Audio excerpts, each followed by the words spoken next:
Welcome to the Eczema Warrior podcast. I'm your host, Julia Chen. I'm here to help you heal your eczema naturally so you can finally live your best damn life. Many years ago in my own eczema healing journey, I was stuck and confused on how to heal my skin. Fast forward to today, after many lessons learned and lots of trial and error, I'm now living my best life and traveling the world with clearer skin. If you're an eczema or TSW warrior who desires a life of food freedom and is wanting to heal your skin without steroids while using mindset and manifestation as a tool, you're in the right place. Now let's get into it. Welcome to episode 74 of the Eczema Warrior podcast. Life update. I am currently in London, England. I think I mentioned this in the previous episode. I decided to book a spontaneous trip for 2 weeks from Vancouver to London, and I have been really enjoying my time here. I've been here for the past week, and I've mostly just been working from home, but also going into central London because where I'm staying in the Airbnb, it's actually in South London, but I'm fairly close to central London. It's about a 30-minute train ride, which is really fast, considering how far south I am when I'm looking at the map. So pretty convenient going into central London. There's a lot of things to do, actually. I went to one of the bridges to take pictures one night. I think it's called Southwark Bridge. I don't know if I'm saying that right. South something bridge. It was actually a beautiful night that night because in London, as some of you guys may or may not know, the weather is often gloomy and cloudy. But that day we actually got a lot of sun and there was this beautiful sunset over the bridge and I just loved it. And it's just the architecture and the vibe of the city is just amazing. I have this culture where every day after work, people would go to the pubs and they would have a beer. And it's just interesting to me because when you order a beer at a pub in Canada, for example, you have to sit down and drink it. You're never allowed to stand around in a pub unless it's like a club/pub, then you could stand around. But for the most part, a lot of these pubs in Vancouver, you can't stand around. In London, completely different. I went to the pub on a weekday evening and it was completely packed. And it was actually a night where it was raining too. The pub was packed, and what they do here in London is that they actually drink the beers outside on the street. So you order a beer inside the pub and you can bring your pint of beer outside to drink with your mates, which is like, when I saw that, I was like, this is so fun. This is so interesting. Like, we could never do that in Canada, but people are just out here having a good time. There's actually a lot of good food in London as well. I haven't tried too much yet, but I did go out one day to have a roast. So a roast is basically Yorkshire pudding with potatoes and either pork or lamb. And the restaurant that I went to, they had the option of pork or lamb, and I chose pork. So that was my first time experience having a London Sunday roast, which was really tasty. And what else have I been doing? Oh, I've been going to cafes. So I love actually balancing my weeks. Some days I work from home. Some days I like to go to the cafe. And the cafe culture is actually pretty nice here, I would say. But the cafe culture is not as bustling compared to what I'm used to in Southeast Asia, obviously, because Asia is just a completely different country.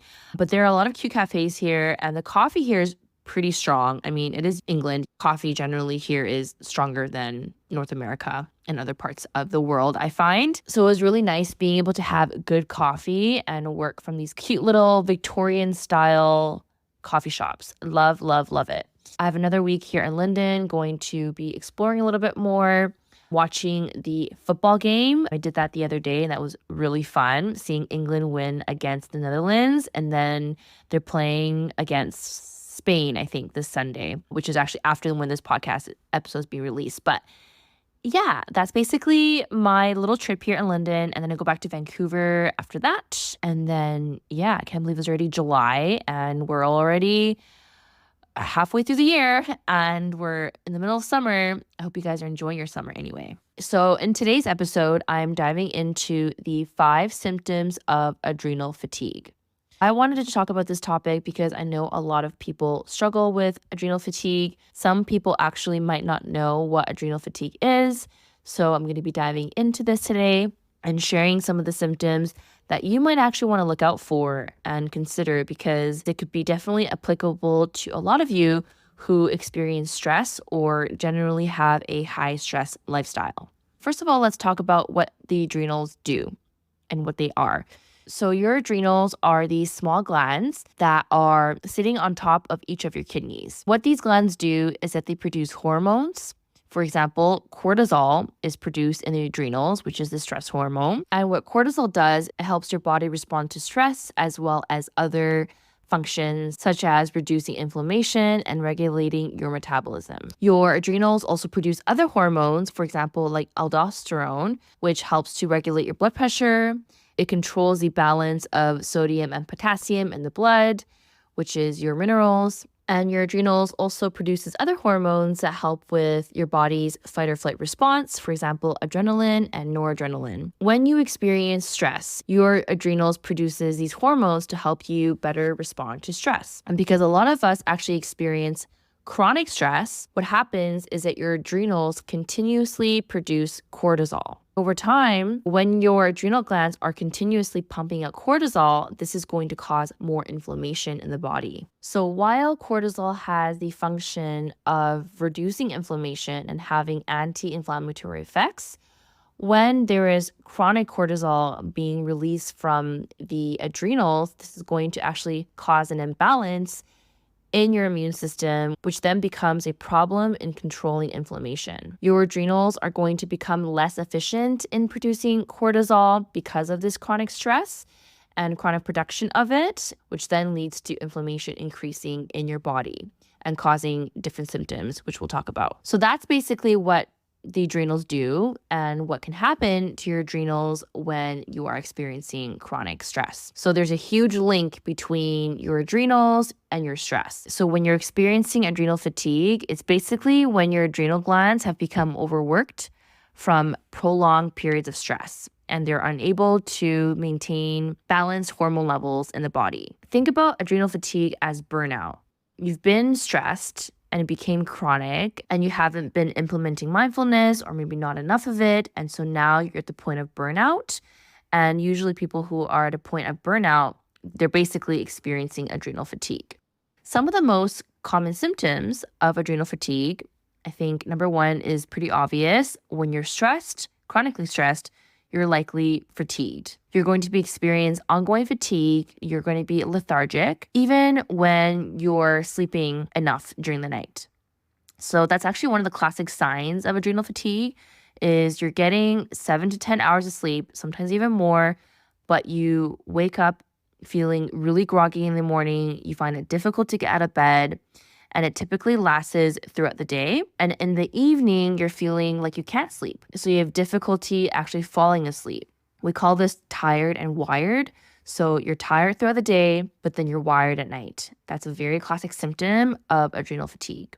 You also notice sleep issues. So like I said, difficulty falling asleep, even staying asleep, and you have insomnia or you wake up frequently at night. Another symptom of adrenal fatigue is you have certain cravings for foods, typically salty or sweet foods. You'll tend to crave for anything savory, like chips and salt in general.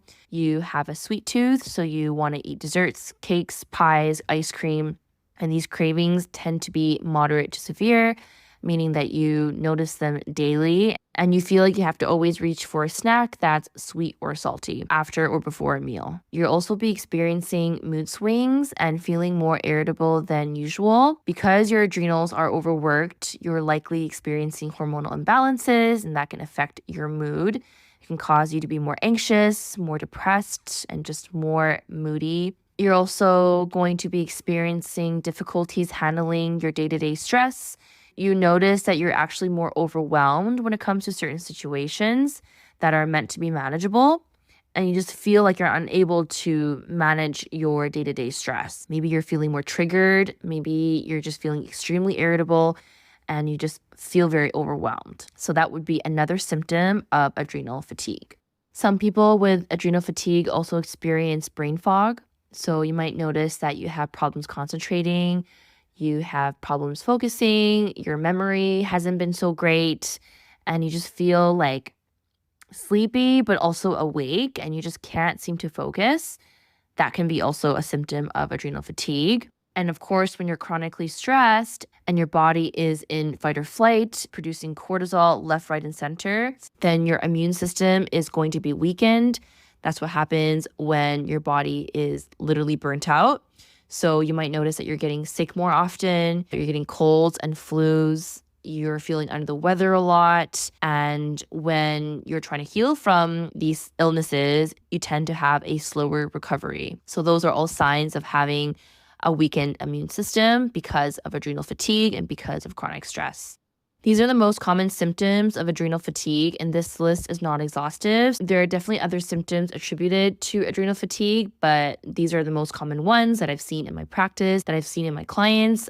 I actually had a couple clients recently where I looked into her medical history and her case and did a clinical assessment, and adrenal fatigue was the root cause of all of her symptoms. And in the past 2 months, we have been working so hard on mindfulness, stress management, healing adrenal fatigue, not only through that, but through diet, which is really important, and the right supplements to support the adrenals, which we'll actually talk about in part 2. And so this client of mine who was experiencing all of these symptoms that I shared with you earlier, she literally started seeing improvements in just 1 month by implementing the mindfulness and the diet and supplement recommendations that I personally tailored for her. So if it's possible for her, it's definitely possible for you.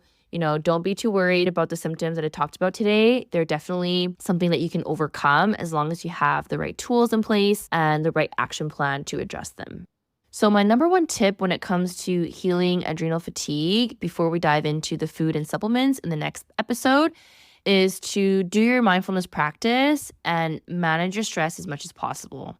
I honestly feel like a lot of us make mindfulness and stress management harder than it actually is. The reason why people are experiencing adrenal fatigue is because of the lack of mindfulness and doing the work to help regulate your nervous system. This is the only way to prevent adrenal fatigue from getting worse to the point where it actually is detrimental to your overall health in the long term and cause other chronic diseases. We want to be preventative.